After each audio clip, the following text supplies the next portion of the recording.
ಇನ್ನೊಂದು ವಿಷಯ ಕೇಳಬೇಕಾಗಿತ್ತು. ದೇವರಾಯ ಫಸ್ಟ್ ಅದ್ರ ಬಗ್ಗೆ ಹಿಸ್ಟಾರಿಕಲ್ ಎವಿಡೆನ್ಸ್ ಅಷ್ಟೊಂದು ಇಲ್ಲ. ಸೊ ಅವ್ರ ಬಗ್ಗೆ ನೀವು ಸ್ವಲ್ಪ ಇಂಟ್ರೊಡಕ್ಷನ್ ಕೊಡ್ಬೋದಾ? ಯಾವ ಟೈಪ್ ರೂಲರ್ ಇದ್ರು, ಅಡ್ಮಿನಿಸ್ಟ್ರೇಷನ್ ಹೇಗಿತ್ತು, ಮಿಲಿಟರಿ ಹೇಗೆ ಸ್ಟ್ರಾಂಗ್ ಇತ್ತು ಅಂತ? ಎಸ್, ನಮಗೆ ಒಂದು ವಿಷಯವನ್ನು ನಾವು ಗುರ್ತಿಟ್ಕೋಬೇಕು ಯಾವುದೇ ಒಂದು ಸಾಮ್ರಾಜ್ಯದ ಬಗ್ಗೆ ಅಧ್ಯಯನವನ್ನು ಮಾಡಲಿಕ್ಕೆ. ಒಂದು ಸಣ್ಣ ಮಾತನ್ನು ನಾನು ಹೇಳ್ತೀನಿ ಇಲ್ಲಿ.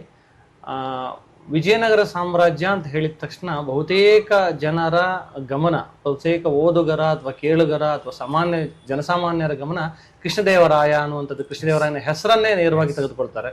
ಅಥವಾ ಇನ್ನೂ ಸ್ವಲ್ಪ ಡೀಪ್ ಆಗಿ ನಾವು ಹೋದ್ರೆ ಸಂಗಮ ಅರಸರಲ್ಲಿ ದೇವರಾಯನ ಎರಡನೇ ದೇವರಾಯನ ಹೆಸರನ್ನ ತೆಗೆದುಕೊಳ್ತಾ ಹೋಗ್ತಾರೆ. ಆದ್ರೆ ಇಲ್ಲ, ಹರಿಹರಂದು ಕೂಡ ತುಂಬಾ ಕಡಿಮೆನೆ.